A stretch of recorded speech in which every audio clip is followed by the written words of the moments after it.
Esta historia comienza antes de la destrucción total causada por el diluvio universal, cuando aún existía otra civilización sobre la Tierra, la que hoy convertida en leyenda llamamos la Atlántida.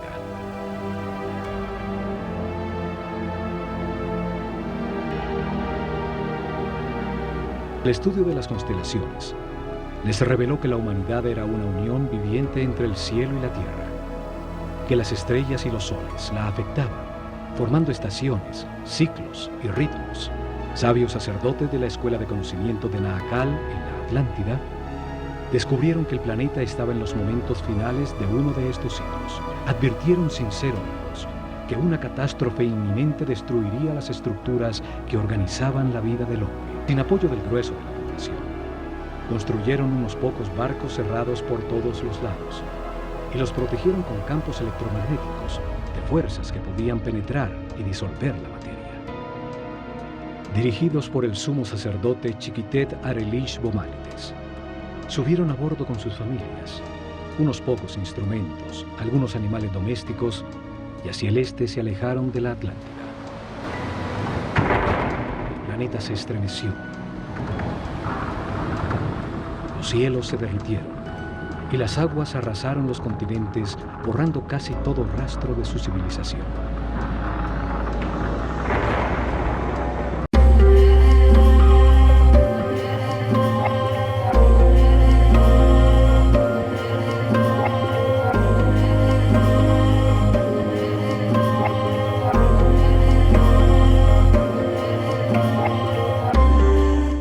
¿Qué tal? ¿Cómo están, amigos? Bienvenidos a un nuevo programa. Y bueno, para mí es un honor poder conversar con la doctora Elisa Blas. Ella, seguramente, si ustedes siguen estos temas, como el del título por el cual han venido, seguramente se han topado ya con su trabajo, con alguna de sus exposiciones y con un trabajo que está haciendo en conjunto con Giacomo Renato Longato, que también es un gran amigo del canal. Están recorriendo algunas partes muy interesantes y se podría decir lugares poco conocidos del Cusco, y si son conocidos, le están dando un enfoque totalmente distinto. Pero hoy día no vamos a hablar exactamente, aunque hay por ahí un tema en común con la cultura andina, lógico, pero vamos a hablar de algo que ha quedado pendiente en todas nuestras conversaciones siempre, que es la existencia de la Atlántida, dónde queda, o de estos continentes perdidos, ¿no? Si es que es posible, no solo que existieran, sino que hubieron migraciones y que dieron cabida a las grandes culturas, que de cierto hay en ello. Se ha tocado mucho el tema, pero actualmente, 2021, han surgido nuevas evidencias, hay nuevos reportajes y, lógicamente, nuevas investigaciones, y la doctora Elisa Blas, que nos acompaña ya, ella está al día en todo esto y nos va a actualizar, pese a que es un tema súper antiguo y además súper polémico. ¿Cómo está, doctora Elisa? Bienvenida al programa.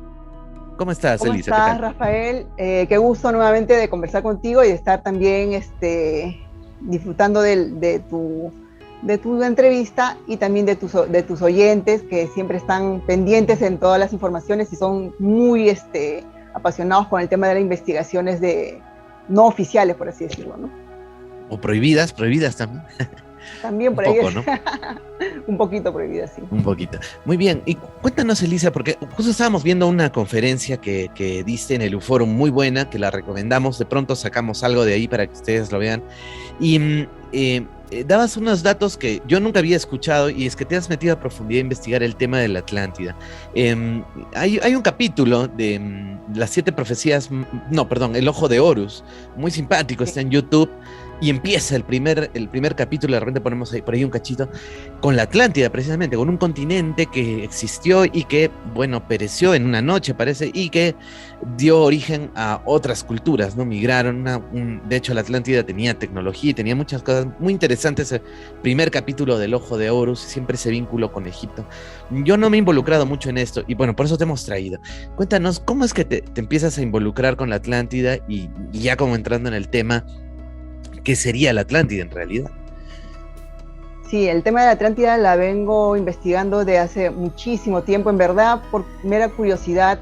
En la época del colegio, leyendo el Timeo y el Critias, siempre uno dice, lees esto, pero piensas que puede ser una fábula, una historia prácticamente inventada o eso, ¿no? Pero cuando te das cuenta de quién lo escribió y lo escribió Platón, que no fue ningún mentiroso, ningún farsante, no fue un filósofo griego que incluso tuvo su escuela platónica que duró más de 400 años. Entonces vemos que la fuente de donde sale la historia de la Atlántida es una fuente que tiene consigo detrás a un personaje muy importante en cuanto a la historia. Entonces, por ahí nos vamos por el dato de que ya serían más que una fábula, un relato histórico, ¿no? Entonces, empezando de que a Platón este relato le llega por su pentabuelo que fue a Egipto para investigar sobre este tema, sobre estos atlantes, y unos sacerdotes egipcios que fueron Songis de Sais y Xenofis de Heliópolis, fueron los dos sacerdotes egipcios quienes le cuentan la historia de este pueblo que fue destruido, tragado por las aguas en un día y una noche debido a un cataclismo muy fuerte que elevó las aguas 30 metros y se devoró prácticamente, sobre todo la capital, que era este círculo concéntrico que Platón lo llama, que está en el estrecho de Gibraltar, ¿no? que vendría a ser, la gente lo dice mucho, que está en miles de lugares, pero si vamos por el relato de Platón, el único lugar que podría ser el posible es el que él dice, ¿no? Incluso dice a cuántas distancias está de Grecia. Entonces, en ese tiempo se hablaba de estadios, no se hablaba de metros o de kilómetros. Entonces, todos los datos que nos da, el relato que él narra, que él nos cuenta a través del Timeo y el Critias, nos dice precisamente que dónde está, dónde podría estar, y que esta historia fue un relato que fue contado por sacerdotes serios, ¿no? A su pentabuelo Solón, que era uno de los 7 sabios de Grecia, ¿no? Y se fue por muchos años a Egipto para absorber el saber, porque Egipto era el lugar donde todos se iban a aprender. Todo lo que se sabe en la humanidad es debido a que todos los sabios fueron a Egipto y después llegaron a sus países y de ahí comenzaron a impartirse el conocimiento, ¿no? ¿Y por qué se cree que la Atlántida está en todos lados, ¿no? O hubieron más continentes que se hundieron. Sí, no, lo que pasa es que yo creo que la confusión va en esto, en que hasta el día de hoy no han encontrado restos arqueológicos, en que a nivel mundial, global, hubo este tema de la glaciación, que no solamente pues podría haber coincidido con los 9.000, 10.000 años antes de Cristo, sino también que también coincide con el desaparecimiento de muchas costas, como las costas de India, que hablábamos, hay lugares donde estuvo Krishna y que hayan encontrado que es la Arahuarca, están lugares como Yonaguni, que también coinciden con esta época de tiempo, 9.000, 10.000 años antes de Cristo. Entonces, en todo el globo, las costas se hundieron debido a esta glaciación. Entonces, yo creo que esta es la confusión que lleva a muchos a especular que estuvo en tal o en cual país o continente, porque en realidad fue a nivel global. Incluso en Paracas ya están descubriendo que abajo hay una ciudad sumergida, así que está en investigación eso. Entonces vemos que también nos va a sorprender esas investigaciones que hay en Paracas, ¿no? En nuestro querido Perú. Ya, muy bien. No quiero desviarme tampoco, llevarte a otro tema, pero claro, bueno, se habla también de que para nuestro lado, o sea, el océano Pacífico, hubo otro continente también. Claro, no, el continente, aparte que las pequeñas islas que pueden haber quedado pueden ser los rezagos de este continente hundido debido a la glaciación también, los picos, ¿no? Entonces, los picos, por ejemplo, la isla de Rapa Nui y todo eso. Entonces, más o menos los incas, las islas polinésicas. ¿Tú crees que los incas no estarían tan emparentados con los atlantes, más con estos, o también hubo influencia de los atlantes a todo el mundo? Mira, Rafael, esto es bien interesante, ¿ah? Amigos, por favor, presten atención, y algunos de repente ya lo saben. Cuando en las crónicas hablan los españoles de que fueron a Chachapoyas y vieron a estos hombres, a estos indios, dicen blancos, cual flamengos, ¿no? Rosados, y los flamengos son los belgas, que son altos, blancos y rosados, ¿no? Y las mujeres cuya belleza era sin par. Entonces, los Chachapoyas tienen unas historias que dicen que los hombres blancos que vinieron por el Atlántico, por la Amazonía, de Brasil, y queriendo buscar un sitio no tan caluroso, sino más fresco, es que se asentaron en Chachapoyas. Por eso te dicen que de Amazonas fueron a los Chachapoyas. Ahora, hay un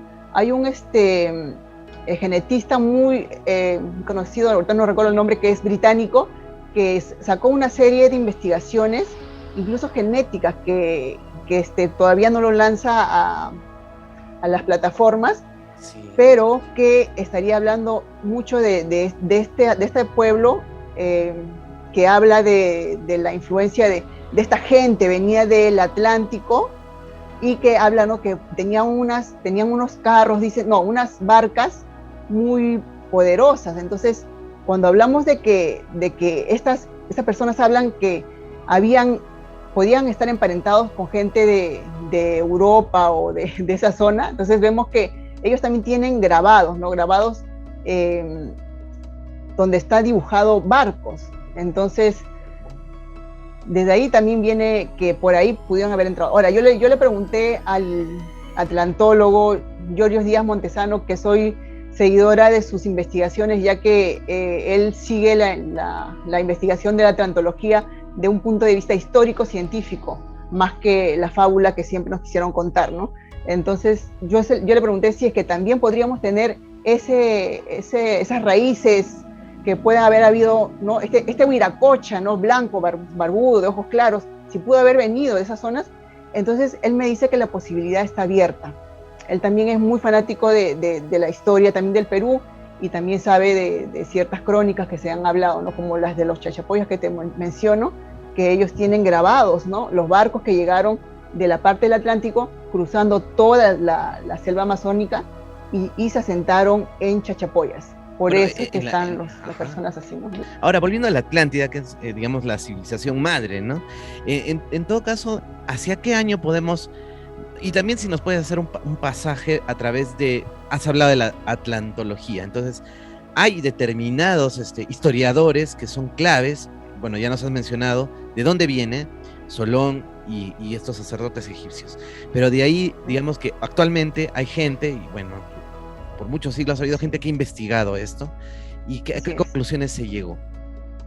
Si nos puedes hacer... Bueno, en la línea de la investigación histórico-científica, Giorgio Díaz Montesano, que es el único atlantólogo quien James Cameron, el que hizo el Titanic, el que hizo Avatar, fue el que tomó las investigaciones de este atlantólogo y las volvió prácticamente en una investigación que salió en la National Geographic como el Atlantic Racing, ¿no?, que es un documental muy importante que tenía 3 partes. La segunda parte la iban a grabar justo cuando empezó la pandemia, ¿no? Era la segunda parte, y la tercera parte la iban a grabar en el 2022, donde en la primera parte se hicieron hallazgos muy importantes en la zona que menciona Platón, de anclas de periodos muy antiguos, o sea, muy antiguos, digamos 5.000, 6.000 años atrás. Entonces es una datación bien importante, y está en una zona donde que posiblemente haya sido un puerto marino de la época de los atlantes, ¿no? Y si vemos la cronología, siempre decimos hace 9.000 años antes de Cristo hubo esta catástrofe, pero hace poco las revistas científicas han hecho una investigación de la zona y datan que desde 12.000 años atrás hubieron 7 terremotos consecutivos, y estos podrían ser uno más grande que el otro, obviamente, pero uno de ellos fue el que destruyó la Atlántida, definitivamente. Ahora, en los estudios se puede ver que si leemos la parte del Timeo y el Critias, pero de la fuente griega, de la traducción griega, porque a veces nos llega acá una traducción de los ingleses o de no sé qué, pero si hacemos una traducción de la traducción griega, ahí no dice que la Atlántida se hundió hace 9.000 años, sino ahí dice que apareció la cultura atlante hace 9.000 años, la aparición.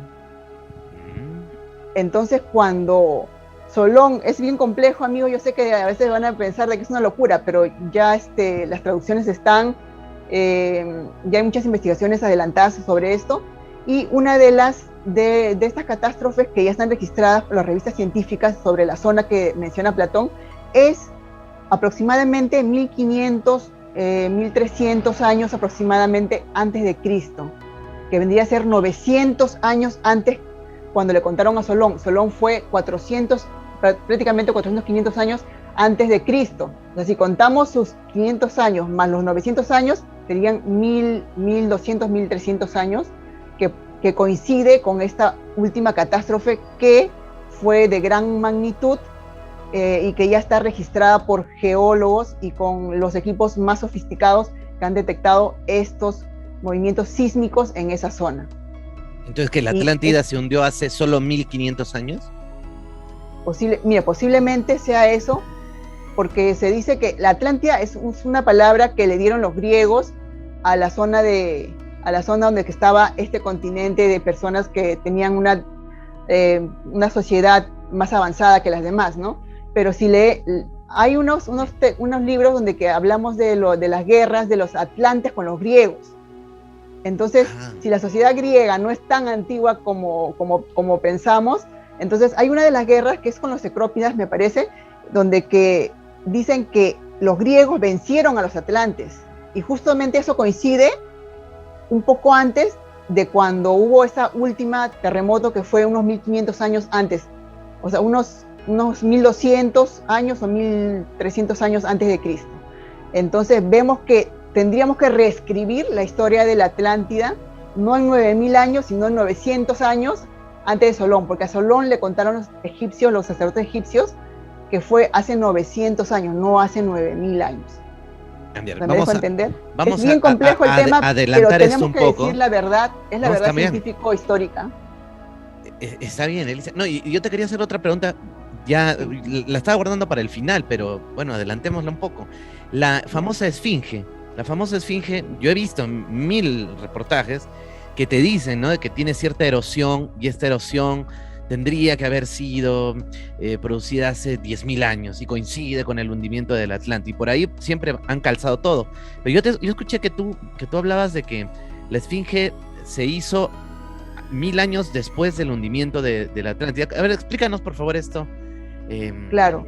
No sé Mira, para yo que como nos le pregunté entiendan al los atlantólogo, yo le pregunté al atlantólogo Giorgio Díaz Montesano si puede haber habido dos catástrofes grandes que hicieron que migraran los atlantes.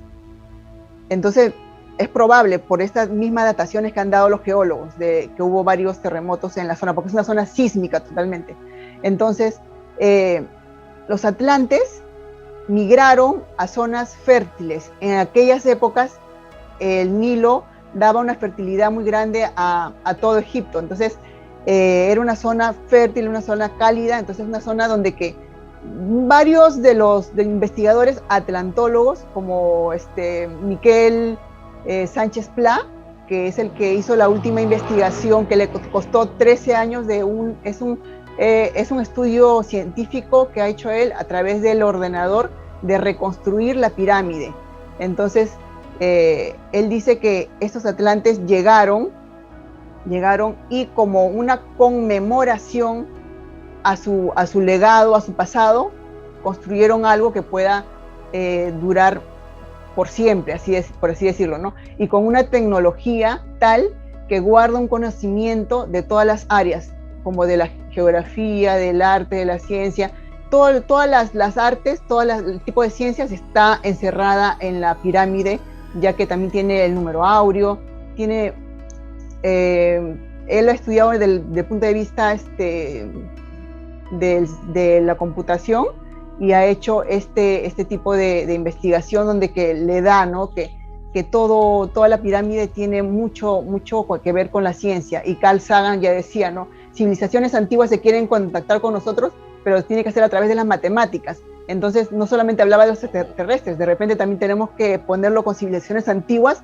en la misma tierra, ¿no?, que cómo trataban de decirnos que su pasado era tal o era avanzado, si no era con su ciencia, con su arte. Y hasta el día de hoy de repente no lo podemos entender, pero de a pocos ya se está llegando a saber más cosas sobre la Gran Pirámide, cómo fue su construcción, y ya se están leyendo más específicamente los textos egipcios que en Egipto está la clave de cómo fue la Atlántida y qué pudo haber pasado, porque ahí hay muchos pasajes que nombran a este continente que fue devorado por las aguas.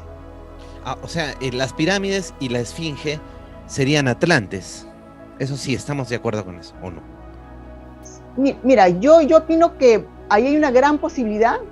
Hay autores atlantólogos que dicen que sí, hay otros que están en duda, pero si nos ponemos a pensar de todo lo que yo te digo que se está avanzando en la ciencia, hace 15 años empezaron a ver desde el punto de vista genético las momias de Egipto. Pero recién hace poco ha salido el resultado del análisis que antes no se quería mostrar. ¿Por qué? ¿Por qué no se quería mostrar? Porque no quieren decir que los faraones, la mayoría de faraones, que sí son muy conocidos, no provienen del vínculo afroasiático. O sea, no son africanos, sino que tienen una descendencia euroasiática o esteparia, ¿no? Entonces, es bien alucinante, Rafael y amigos, que estamos viendo que los faraones tienen un linaje europeo. Entonces, estamos viendo de que la Atlántida se hundió en el continente, prácticamente entre la península ibérica y el estrecho de Gibraltar, porque acordémonos que Platón dice cerca del estrecho de Gibraltar, no dice lejos, ni a millas, no lo puedo ver, no. Él dice protoestomatos, y protoestomatos significa en la boca de, cerca de. Entonces, estaba ahí. Si uno ve el mapa, amigos, si miren, pueden ver el mapa, la península ibérica está entre el estrecho de Gibraltar, la Atlántida podría estar entre el estrecho de Gibraltar y la península ibérica. Entonces, en esa zona podría haberse asentado. Entonces, cuando se fueron, narran de que se fueron a buscar otras tierras, ¿no? Porque no todos murieron cuando fue la catástrofe, porque muchos ya sabían que iba a pasar esto, porque ya se iba, ellos, tú sabes que los antiguos sabían todo lo que eran los astros y todo esto, tenían un conocimiento tal que hasta ahorita no lo entendemos, ¿no? Entonces, se ha descubierto que desde el linaje, desde los abuelos de Tutankamón, ya vienen a tener un linaje europeo, ni siquiera euroasiático, que quieren ver que de la parte del Medio Oriente, no, europeo netamente. Entonces, estamos viendo que ese linaje lo han encontrado más en Alicante, en las costas de España. O sea, no lo encuentran en otra parte. No tiene mucho sentido, ¿no? No, a menos, no tiene sentido. Claro, a menos, o solo a través de este continente que se hundió. Y bueno, a mí lo que me gusta, Elisa, que tú recurres a la ciencia para tratar de entender y están buscando las evidencias a través de la arqueología, incluso sometiendo a prueba, como tú nos estás comentando, genética, pruebas genéticas y buscando rastros, interrelacionando ciencias. Pero mucho se ha hablado, también por ejemplo, yo he visto muchos contactados que están en muchos canales importantes que tienen, no quiero desmerecer, ¿no? sus contactos con el archivo akáshico, ¿no? Sin desmerecerlos, pero digamos que no hay mayor prueba, o sea, también se podrían estar inventando y a veces recurrir a eso podría resultar un poco fantasioso, y es de esa rama que tú te has alejado bastante y estás optando por la atlantología, digamos, histórico-científica, que está contradiciendo muchas cosas, tal vez incluso de las que creíamos, ¿no? Porque está recopilando nuevas pruebas. Yo también creía mucho en la parte esotérica de la atlantología porque se hablaba bastante de eso. Claro. No, yo también estudié mucho la parte esotérica, o sea, ¿no? La parte que dicen que soñaron, que han reencarnado. De repente, ¿qué podríamos rescatar de eso? Que era la zona de Atlántida, era una sociedad avanzada. Que sí había un dios Poseidón que se enamoró de la zona y que hizo su fortaleza prácticamente para honrarla a ella, y que tuvieron 5 pares de hijos.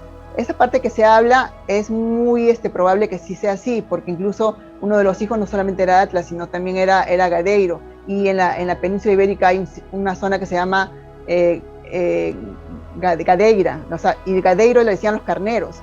Entonces correlaciona mucho, o sea, el tema de la Atlántida, de lo que dicen los que, bueno, hablamos de Matías Estefano, es el que dice que tiene sus registros akáshicos y que ha vivido ahí, ¿no? Sí. Hay que tomarlo con pinzas eso, pero también hay otro personaje muy respetable, Drúbalo Melquisedec, claro, que él estudió bastante, o sea, tiene mucho también que con la flor de la vida y todo esto también, que habla sobre la Atlántida, de que tenían ellos fueron los que hicieron las líneas Ley, ¿no? Para unir a toda la Tierra mediante estos sitios energéticos, y que la Tierra pueda ser pues productora de energía, y por eso se vivía en armonía, y después en esa parte puede ser, ¿no? Porque mira, las líneas Ley siguen existiendo, solamente que muchos monumentos han sido destruidos. Claro. ¿No? Y han servido, por ejemplo, los obeliscos que estaban en Egipto, muchos están regados por toda Europa, ¿no? Están en Inglaterra, están en Italia, entonces en Turquía también hay una cerca de la mezquita, hay una de las obeliscos de Egipto. Entonces sí, ciertas líneas, ciertos sitios energéticos, ciertos anclajes energéticos se han movido, ¿no? Y por eso es que dice que la Tierra ya no tiene esa armonía que tenía en la antigüedad. Esa parte de la energía que hablan los contactados o los que han tenido sus registros akáshicos, esa parte yo creo que sí puede ser cierto, porque hasta acá en Perú, ¿no? Vemos que hay una correlación con puntos energéticos como de Marcahuasi a Chavín de Huántar y a otras zonas también muy importantes en el Perú. Claro, ¿no? Y bueno, otro es Edgar Cayce, ¿no? Que él pronostica, ¿no? Que iba a haber un gran descubrimiento, que volvía a la Atlántida, básicamente. Y bueno, hubo un descubrimiento importante en el año 2000. Encuentran unas cavidades secretas dentro de la Gran Pirámide, incluso la Esfinge. Entonces sí hay espacio también para ellos. Sí, claro, sino que la interpretación es la que es más importante, ¿no? Ellos, Edgar Cayce, el que dormido, él tenía todas esas premoniciones, claro, hablaba de este tema también, pero en el año que él indicó, claro, no acertó, pero de que sí hay revelaciones, va a ir. Creo que él más iba por el tema de lo que se encontró, estas pistas de Bimini, estos pasajes de Bimini, pero no se descubrió al final de que eran naturales, no eran hechas por el hombre. Ah, mira. Ahora, hablaste de Atlas, y hay una conexión entre Atlas, el griego, el semidios, dios griego, y Egipto, ¿no? Que también nos daría luces de la Atlántida. ¿Cómo da este tema? Claro. Súper interesante. Claro, el dios Shu, que sostiene el cielo, este es el libro de Giorgio Díaz Montesano, donde esta es la Atlántida, Egipto, es la relación de Atlántida con Egipto. Entonces acá hay un dios, Shu, que es egipcio, que levanta, tal cual Atlas, la bóveda celeste. Y entonces Atlas también vemos que levanta la bóveda celeste, ¿no? Shu es en Egipto, y el nombre que le dieron los griegos cuando Solón fue a Egipto fue Atlas. Al igual que se habla de Osiris, el dios Osiris de la tradición egipcia es el dios de las aguas verde azuladas, que venía Osiris de un lugar de las Hespérides, de un lugar se dice bienaventurado, donde todos eran felices, donde que todos los prados y todos los verdes, todas las plantas salían, y era abundante en alimentos, y era de un clima muy cálido y con aguas verde azuladas frías, pero que estas aguas verde azuladas comenzaban ahí donde él vivía y que terminaban tan alejadas que ni el mismo Osiris conocía su extensión. Entonces, hasta en prosa hablan en Egipto, en los mismos murales, hay lugares donde que la egiptología tradicional no te va a decir, sí, acá te hablan de la Atlántida, porque ellos quieren siempre centrarse en que todo es de ellos, y que todo fue el continente africano, y que no hay más, que nadie más los ayudó. Pero ¿cómo pueden ahora, Sagin Jajabás y todos los oficialistas, decirte de que las pruebas genéticas que ya están, que esto lo hizo el FBI, el FBI de Estados Unidos, fue el que ayudó con esta datación de los genes, porque en la primera muestra de los genes no salió porque estaban muy contaminadas, pero han tomado de los dientes. Yo como odontóloga sé que en los dientes se guarda el material genético más preciso y que es el más confiable.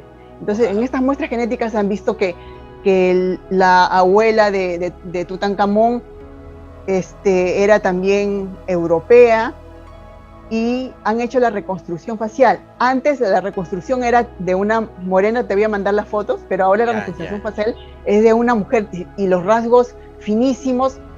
Y si tú ves de varios faraones, de Ramsés, es rubio de 1,80 m, era pelirrojo, alto, caucasoide.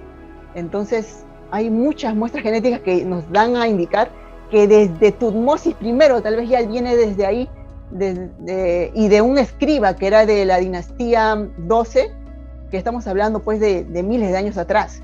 Entonces estamos hablando de dónde vinieron estos faraones, quiénes reinaron realmente Egipto, ¿no? Entonces podría ser estos atlantes que luego de hundido su continente o su isla, fueron y se esparcieron. Entonces esto nos lleva a muchas preguntas, ¿no? Y a especular muchas cosas que antes no especulábamos porque no habían pruebas. Pero ahora hay pruebas. ¿De dónde venían estos? Ahora se habla mucho, los faraones hablaban, hay una parte de la dinastía de los faraones donde hablan que llegaron del mar los Ixos, que los Ixos eran una tribu del linaje desconocido, decían ellos.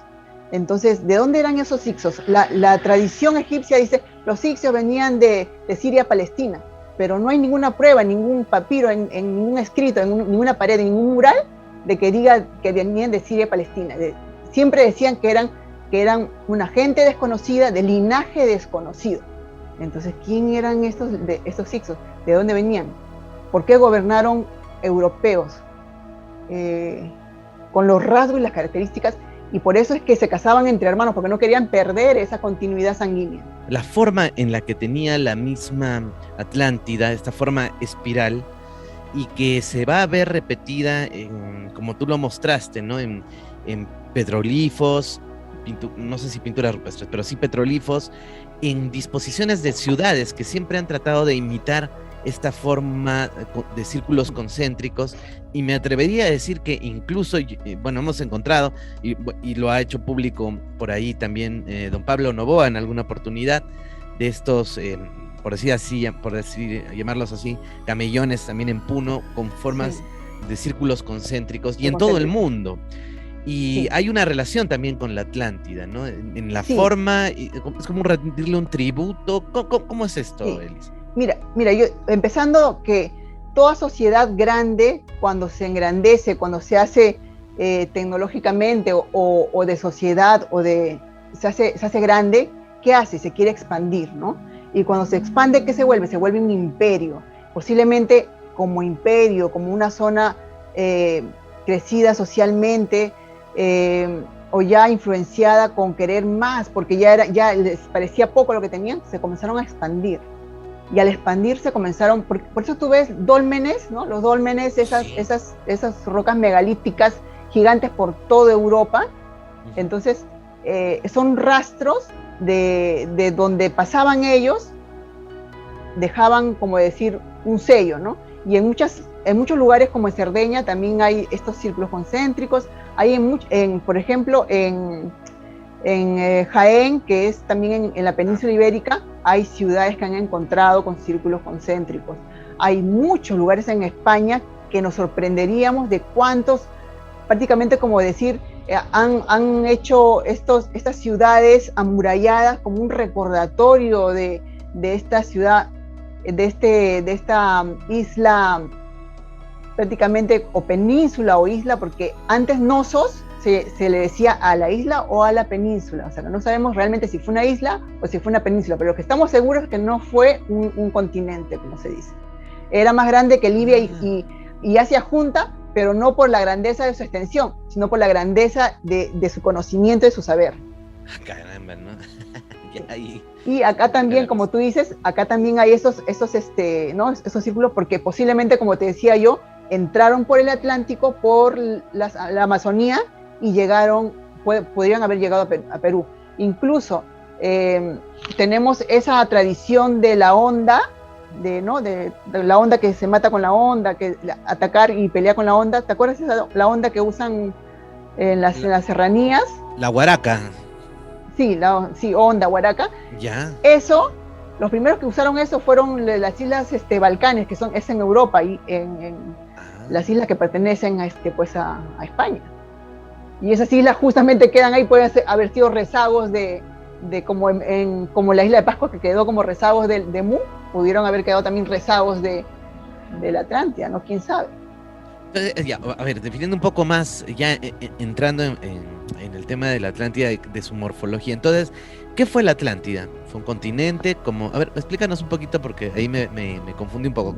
¿Qué sería la Atlántida entonces? Físicamente, ¿no? Geográficamente. Lo que nos dice Platón es que fue una isla, una península o una isla, porque en griego lo que significa es isla o península, pero más no puede traducirse como continente, como lo quisieron llamar muchos, o tampoco en su tradición o en su relato, que lo que narra, lo que escribió, lo que dejó Solón escrito y que Platón claro que sí, lo que sí podemos decir es que Platón lo adornó, lo hizo más grande de lo que de repente Solón había escrito, sí, pero de que la existencia de esta isla o de esta península en el lugar que él lo coloca, sí existió, ya están habiendo pruebas, y que lo que sí es que no es tan antigua como pensábamos. Que no había, su destrucción no fue tan antigua, porque los griegos ya hablan de una pelea, incluso las amazonas también tienen una pelea con los atlantes. Entonces estamos hablando de hace 2000 años, 1500 años antes de Cristo, seguían teniendo estas luchas. Lo que sí puede haber pasado es que hubieron una destrucción tras otra, que fue mellando toda esta zona, y ellos fueron, ¿no? Cuando hay estas catástrofes, todos suben y siguen migrando a lugares donde que ya no les agarre la catástrofe. Entonces no fue en un día y una noche el hundimiento. Entiendo. Total no, porque si fue una península, lo que se hundió fue la ciudad capital. Ah, ok. En un día y una noche, la ciudad capital. Sí. Sí, el círculo concéntrico. Paulatinamente. Pero sus ciudades, lo que ellos tenían, pues ya prácticamente como el Imperio Romano que avanzó, que tenían muchos lugares, eso continuó. Entonces hay lugares de España, de la península ibérica, que tienen el nombre, incluso se nombra mucho que el Oricalco, ¿no? ¿De dónde salía? Otros dicen que de Bolivia, que ahí también hay Oricalco, no sé qué. Pero está bien ya, eso ya está bien estudiado, ya está bien que en Huelva, también que queda en esta península ibérica, hay también minas de Oricalco, y justamente se narra, ¿no? Que habían dos ríos que cruzaban ahí, es el río Tinto y el río Odiel, creo, me parece que se llama, pero es el río Tinto que cruza y que va, y o sea que hay pruebas de que de ahí sacaban el Oricalco y de la calidad, y que se narra, ¿no? en el Timeo y el Critias, ¿no? De Platón. Has tocado algo muy importante que justo te quería preguntar también, sobre, no sé si has escuchado, de hecho que sí, ¿no? La hipótesis de la Atlántida en los Andes, ¿no? Sí. Por estos dos términos, ¿no? Atl, que sería un término azteca, maya, un término centroamericano, y Antis, un término andino, ¿no? Y que ya en el mismo nombre nos estaría indicando, y este Oricalco sería un tipo de aleación áurea peruana, boliviana, no sé. Entonces, y de hecho está Jim Allen, me parece que es, ¿no? Jim Allen, y hay varias personas como el amigo Andros Subs que entrevistamos que están prácticamente convencidos de que, bueno, algo ocurrió ahí en Bolivia y probablemente una supercultura, de hecho la hubo, ¿no? Pero la relacionan con la Atlántida, ¿no? ¿Es así o...? No. ¿Cómo lo tomas tú esto de lo Atlantis? Yo respeto la investigación de todos, pues, que están preocupados por saber, ¿no? la verdad de nuestro pasado, y tienen mi respeto y mi consideración hacia sus investigaciones. Pero ya Jim Allen, que está en el círculo de los atlantólogos, que tienen el chat, como tenemos nosotros que podemos tener un chat de amigos, hay el chat de los atlantólogos, y en esos chats de los atlantólogos ya Jim Allen no tiene ya qué más decir, porque ya le han refutado toda su información, y Que sí pudo haber pasado algo muy grande en Bolivia como en toda Sudamérica, sí, por supuesto, pero no era la Atlántida, porque para empezar, el nombre verdadero no lo podríamos saber porque Atlántida le dieron los griegos, le pusieron el nombre griego que ellos le pusieron, pero más no sabemos cuál era el nombre en verdad, porque después de eso, después que desaparece la Atlántida, aparece una cultura también muy parecida que son los tartesos, y en la Biblia se habla de que llegamos al puerto donde ahí hacían las compras, era una zona comercial, y lo nombran como Tarsis, pero Tarsis es Tartesos, entonces porque tiene muchas connotaciones en nombres, porque depende del idioma en que lo decían, ¿no? Pero en la Biblia está nombrada, como acá conocemos a la cultura, a la parte de los incas, allá también conocen la parte de los tartesos.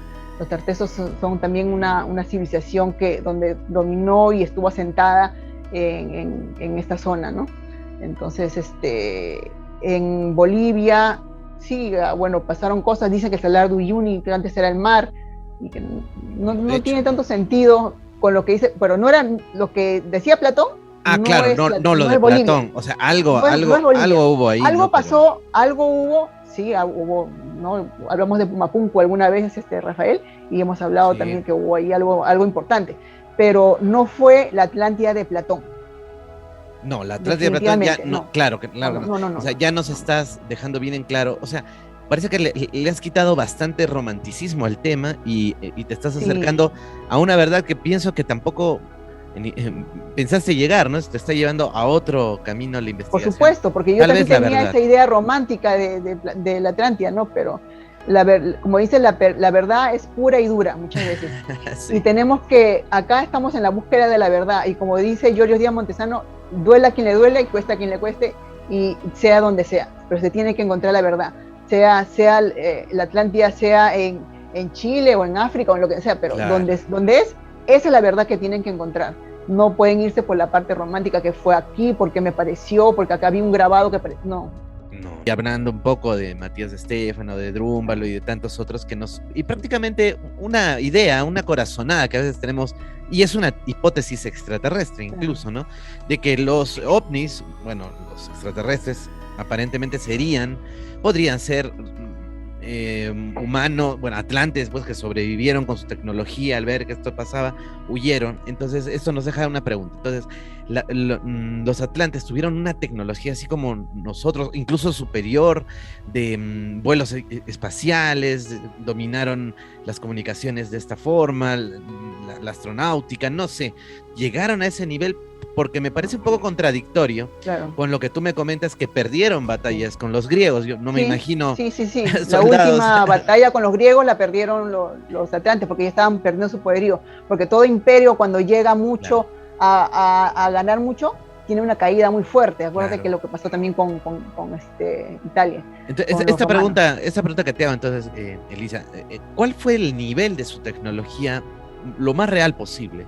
¿Tuvieron estos grandes adelantos científicos o no fue tanto? ¿O fue diferente? La Atlántida de Platón, no tuvo esta ciencia que tenían naves espaciales que hacían todas estas cosas que dicen, no. Que sí tenía una sofisticada sociedad, y también tenía pues un conocimiento tales para hacer los dólmenes y para posiblemente haber llevado tanto conocimiento a Egipto, tal vez. Acuérdate que también se hablan de los Semsunhor, que fueron los sabios que vinieron de esa zona y que se sentaron allá en Egipto y llevaron conocimientos. En la misma Estela del Hambre, que dice, donde dice que el faraón Zoser tuvo un sueño, y en el sueño el dios le decía: tienes que volver a edificar como antes los templos que teníamos. O sea, quiere decir que Zoser, si es de la dinastía 4, es el padre de Keops. Desde ahí comenzaron a hacer las pirámides acodadas, la pirámide roja que tienen ahí, que fueron mal hechas, porque Imhotep agarró, y que él era el escriba, era el arquitecto, entonces él escribió la Estela del Hambre, donde ahí decía cómo tenía que hacer esta fórmula del Aricat. Entonces ahí le daba la fórmula, y ahí hay, de los 32 pasajes que tiene la Estela del Hambre, 10 hablan de las construcciones, que se empiecen nuevamente las construcciones de los grandes templos. ¿Qué quiere decir? que antes de las pirámides ya habían grandes templos, como cuáles, por ejemplo, como el templo de Dendera, donde está, no sé si tú has visto, los amigos también deben de haber visto estas imágenes de un templo en Egipto, que es el templo de Dendera, donde tienen las escaleras como que se estuvieran derritiendo, y donde está también como un foco, y que le dicen esa es el foco, la luz de Dendera, ¿no? Ya, claro.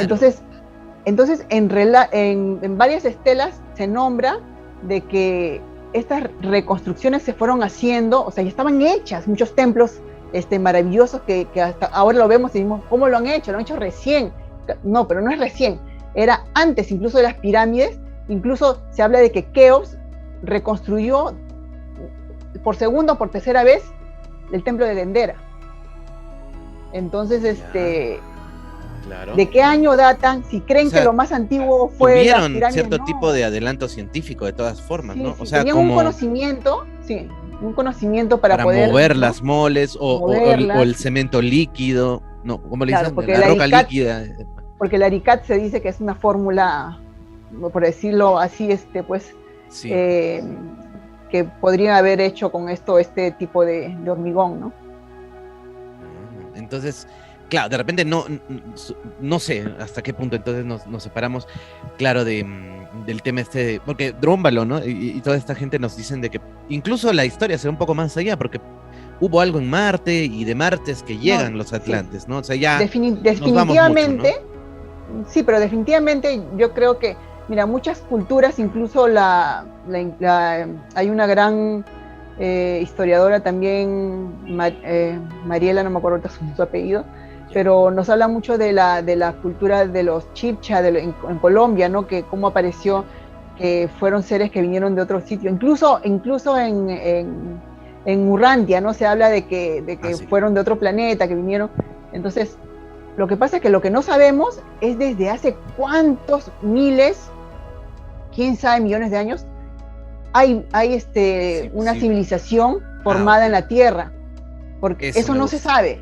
Porque nos dijeron primero que hace 4.000 años que los cazadores recolectores empezaron a hacer sus casitas, pero ya se vio Göbekli Tepe, que estaba datado en 10.000, 12.000 años, que no había ningún cazador recolector, sino que ya había gente asentada creando este tipo de monumentos o de templos de adoración, o quién sabe. Hace poco ya se ha encontrado el Karahan Tepe, que es otra hermana gemela del Göbekli Tepe, también datado en esa época. Entonces todos los tepe, que son pequeñas colinas, porque lo que significa tepe es eso, colinas panzudas, como así decirlo. Entonces ya se van datando en miles de años. El mismo doctor Cabrera nos decía que los hombres gliptolíticos tenían pues una cantidad de años que no pueden, hasta millones, él mencionaba, ¿no? Lo que pasa es que tenemos que descubrir eso. ¿Cuánto es la antigüedad? ¿Quién porque si es que es así, se cae la teoría de la evolución humana, que descendimos del mono, ¿no? Que es una teoría que yo nunca la compartí, pero se caería también de cabeza esa teoría. Si venimos de... Claro, muy interesante lo que es. Entonces, somos sembrados, ¿no? Sí. Entonces nos estamos ordenando un poco. O sea, no niegas que existieron incluso muchas otras civilizaciones de mucha más antigüedad, y que por ahí, claro, lógico, venimos de las estrellas, como lo han propuesto algunos científicos, ¿no? La hipótesis de la panspermia. No lo niego, no lo dejo de lado. ¿Por qué? Porque yo pienso que los atlantes no fueron los primeros. A eso vamos. Entonces no se le puede achacar todo a los atlantes. Entonces hemos puesto todas nuestras ilusiones, toda nuestra... En los atlantes. Todo lo que creemos, todas nuestras corazonadas en los atlantes. Y no fue tanto así, ¿no? Los atlantes también, lógico, es un gran enigma. Fue una cultura intermedia, digamos, entre esas otras civilizaciones. Entre el paleolítico, claro, pero hubieron otras que... Porque acuérdate que el ciclo de la Tierra muere y vuelve a nacer. Entonces, ¿cuántas muertes ha tenido la Tierra? ¿Cuántas destrucciones masivas? ¿Cuántas tierras han habido? ¿Cuántas culturas? Se habla de que cinco destrucciones que acabaron con el 70-80% de la vida sobre la Tierra hubo, aparte de la de los dinosaurios, que fue por un meteorito, que ahorita se está pensando de que no fue así, fue por volcán, parece. Pero hay ya teorías que están descartando cosas que tenemos que pensar de que ya tenemos que dar más para atrás. Mientras más jalamos en la historia, nos damos cuenta que todo empezó más atrás de lo que se nos dijo, ¿no? De lo que se pensaba. Bueno, y hay una pregunta más que bueno, no sé si está bien el orden que te estoy preguntando, pero sobre las pruebas ya duras, ¿no? Arqueológicas. No importa si nos la puedes reiterar. Entonces, este investigador que está haciendo estos documentales en Nat Geo, seguramente los van a ver, seguramente amigos, hay muchos documentales muy interesantes en esta plataforma, no nos están pagando, en Disney Channel, en Disney, la aplicación, he visto varios de la Atlántida, así muy interesantes. Sí, pero yo les recomiendo a los amigos, si quieren estar más en la realidad, que vean el documental de la National Geographic que está en YouTube, que es el Atlantic Racing. De James Cameron, la Atlantic Racing, claro, el resurgir de la Atlántida en español, el resurgir de la Atlántida. Sí, él hizo el éxodo, James Cameron, me acuerdo que buscó las pruebas del éxodo, siempre se fue metiendo, ¿no? a este tema, ¿no? Sí, no, él es un apasionado sobre la historia real de, imagínate cuántos atlantólogos hay y que él escogió a Giorgio Díaz Montesano, no es por casualidad. Claro. Porque James Cameron es un genio, él no va a agarrar a cualquier persona que todo el mundo dice, no es mentira lo que él dice. Pero si fuese mentira lo que dice Georgios, ¿tú crees que James Cameron hubiera dedicado millones de dólares en traer esa tecnología para poder bucear sobre la zona que Platón indicaba? ¿No? A eso voy, justamente. ¿Está siguiendo eso? En ese documental, ¿qué es lo más rescatable, así, o sea, sobre evidencias, ¿no? Que tú nos podrías comentar? Ya.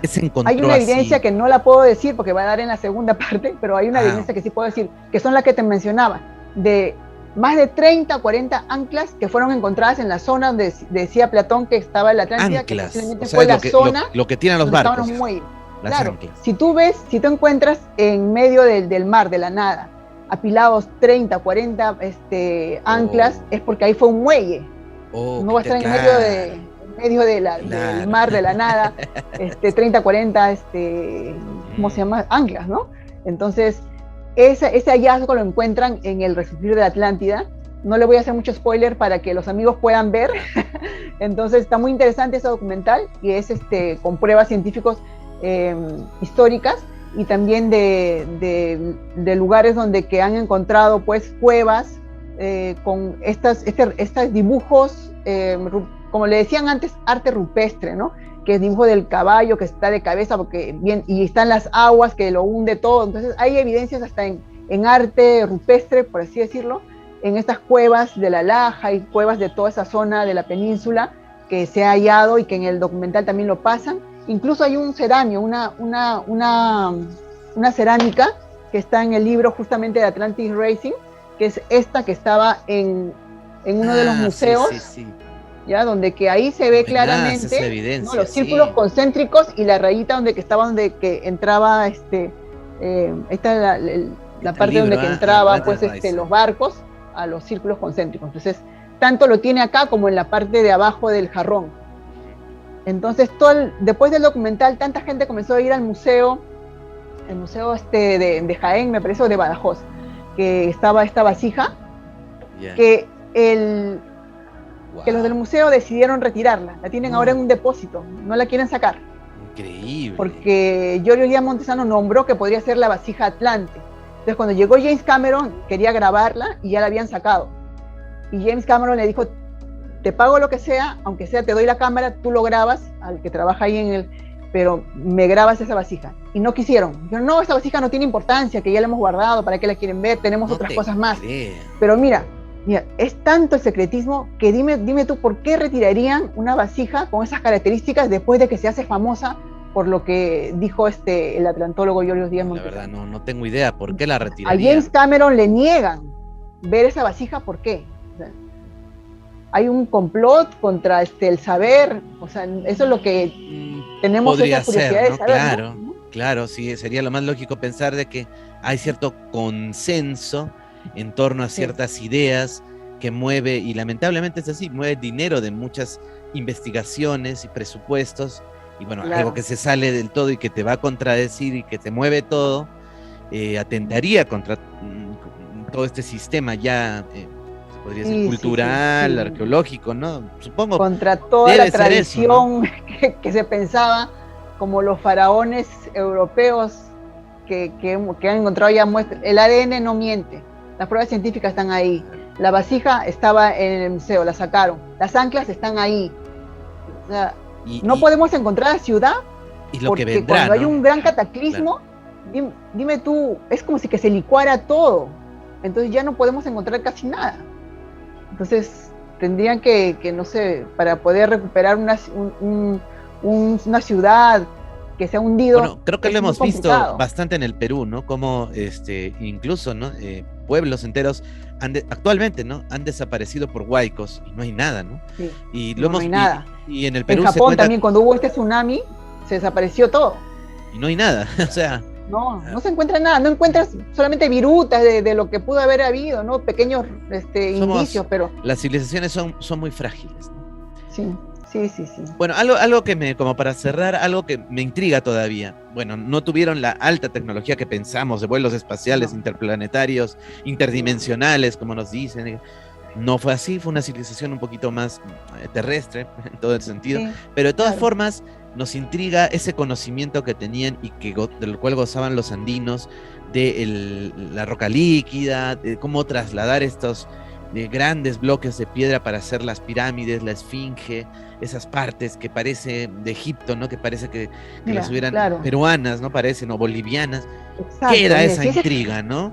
Si ese conocimiento viene, mira, y en la estela del hambre está escrita, y ese conocimiento lo tienen tanto los egipcios como acá la cultura andina, ¿no? Toda esa zona, Tiahuanaco, Cusco, todos estos grandes monolitos, todos estos grandes ¿no? de construcciones prácticamente imposibles, ¿no? que la llamamos ahora, pero quiere decir que esta tecnología o este conocimiento era mucho más atrás, definitivamente, no es tan reciente como se nos hace creer. Se preservó, tal vez, ¿no? No estamos desmereciendo a los incas, no estamos desmereciendo a ninguna cultura, simplemente estamos mencionando de que lo más probable es que haya sido algo mucho más atrás.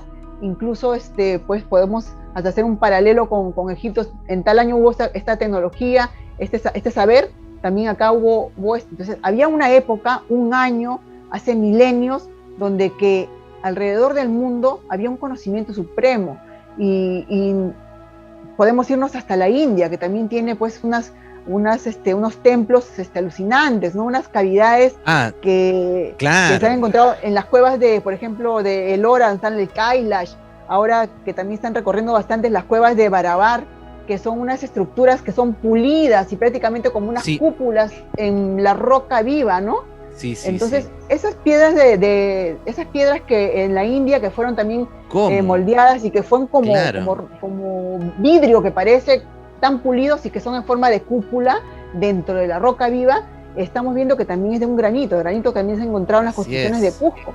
Entonces, estamos viendo de que si nos vamos en la parte más científica, vemos que el granito tiene una parte de uranio,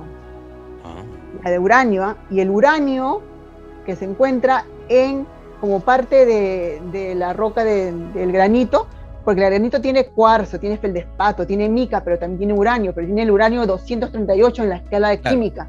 Y el uranio 235 es la que se encuentra en las bases nucleares. Es otro. Entonces, 235 y el otro es 238. O sea, tiene que ver con algo que manejaban una fórmula pues ya prácticamente nuclear, a manera nuclear. ¿Cómo es que este uranio fue usado de repente para poder hacer esas estructuras? Yo creo que por ahí va el tema. Si vemos más del tema desmenuzamos todo esto, vamos encontrando mucha relación. Los centrales nucleares ahora actualmente con uranio 235 y el granito uranio 238 en su composición. En la India, en todo el granito es granito, tiene esa composición. Entonces puede tener algo que ver con que pudieron pues haberle usado una tecnología para poder elevarlas, pulirlas, cortarlas, ¿no? con este componente, ¿no? Entonces hay muchas cosas más que investigar.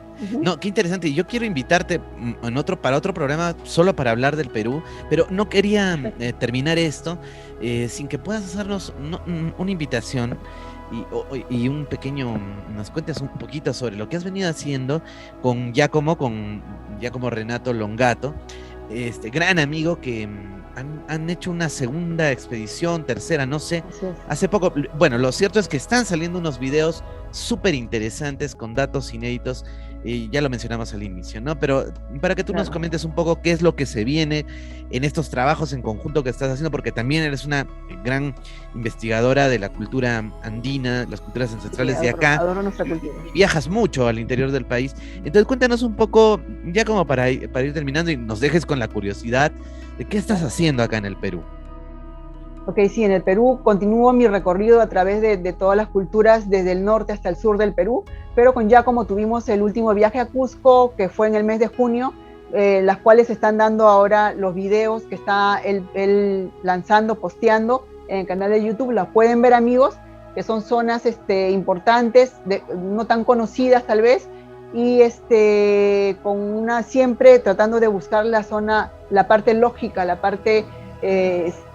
como decir, la real historia sobre la zona que estamos investigando, ¿no? Queremos descubrir cuál fue la verdad, por qué se construyeron tales y cuales estructuras en todo Cusco. Esa es la serie de videos que se está lanzando ahora en estos últimos días con Giacomo, y Giacomo también ya les tendrá otra sorpresa, que está preparando también otro tipo de investigaciones muy importantes. Así que les sigo invitando a que continúen viendo su canal de YouTube, que son datos muy interesantes los que está dando esta vez también. Sí. Bueno, entonces están todos invitados y que te sigan. No sé cómo pueden las personas, si quieren darte algún dato o seguir tu trabajo. ¿Tienes alguna coordenada? Me pueden seguir en Instagram como Elisa Blas 2012, en Facebook como Elisa Blas. En cualquiera de las dos plataformas me pueden escribir, me pueden dar o ver también lo que hemos posteado de las investigaciones, o tal vez si están en una localidad donde quieren que algo se investigue, me pueden dar algún dato también para ir por allá. Entonces, encantada de seguir recorriendo nuestro hermoso Perú también. Bien, y antes de que te vayas, también me van a matar si no te pregunto esto, porque si han visto tu conferencia, seguramente me van a decir, Rafa, ¿por qué no lo has preguntado bien? Esto de la pirámide, que justamente se ha especulado mucho. ¿Qué es la parte superior, lo que le falta a la pirámide? ¿Dónde está? Algunos dicen que es una parte extra de oro, otros dicen que era de cristal. ¿Qué has investigado sobre esto? Los piramidones siempre ¿Para qué son servía? los piramidones son de forma triangular, ¿no? Que siempre van coronando las estructuras de las pirámides. Pero en este caso, según el estudio de Miguel Pérez Sánchez Pla, entonces él fue el que, mediante un software, estudió durante 13 años, hizo la reconstrucción virtual de la pirámide. Dentro de esa reconstrucción, lo único que podría caber para que sea la pirámide totalmente exacta matemáticamente, era una esfera de 1,54 m. Esa esfera podría haber sido bañada de un ion, quiere decir de una mezcla de oro y plata. Entonces se habla mucho de que ahí se utilizaba la electricidad, ¿no? ¿Cómo buscaban la electricidad? Al parecer, esa esfera tenía algo que ver con la electricidad que podrían haber tenido los egipcios, y que podría haber tenido una red de proyecciones, por así decirlo, para poder, con ese fin podría haber. Pero también en la parte histórica ya más oficial se dice que era un círculo porque estaba como coronado como por el sol, ¿no? Que es lo que quería representar. Mira, bueno, qué interesante. Y bueno, ahí compartías algunas fotos que hemos extraído de tu conferencia. Lo están viendo, seguramente todo lo han visto en pantalla. Y bueno, sí. Y bueno, en todo caso, agradecerte una vez más por haberte dado este tiempo para venir aquí, que hace mucho. Yo te diría, por lo menos hace un año que quería conversar contigo, pero estaba guardando el momento adecuado, especial, y bueno, creo que se dio el momento. Se ha dado, ¿no? Espero que no pase tanto tiempo para que nos hagas tu reporte. Ya nos podemos entrar en alguna investigación que quieras dar a conocer, y en algo ya más del Perú, aunque hemos hablado un poquito del Perú. Sí, siempre también por ahí hemos dado pinceladas, sí. Ahí sí, muy bien. Así que, bueno, Elisa, muchas gracias por haber venido, y amigos, espero que les haya gustado el programa. Cualquier pregunta, déjenlo aquí, y en una próxima oportunidad podemos resolverla. Y bueno, compartan el video y dejen, como siempre, un like. Me interesa mucho que puedan circular esta información como siempre lo hacen, para que muchas más personas pues se enteren. En esta oportunidad, hablando de la Atlántida, muchas gracias, doctora Hasta una Muchas próxima gracias a ti, oportunidad. Rafael, por la invitación. Gracias, amigos, por estar atentos siempre a todo tipo de investigaciones de estos temas. Y recuerden que la única manera de transformarnos es a través del conocimiento. Tienes una frase, ¿verdad? Sí, sí, la única manera de transformarnos es a través del conocimiento. Y solamente no buscando el conocimiento es que llegamos a la verdad. Y me importa mucho eso, la parte histórica, pero científica, de encontrar la verdad.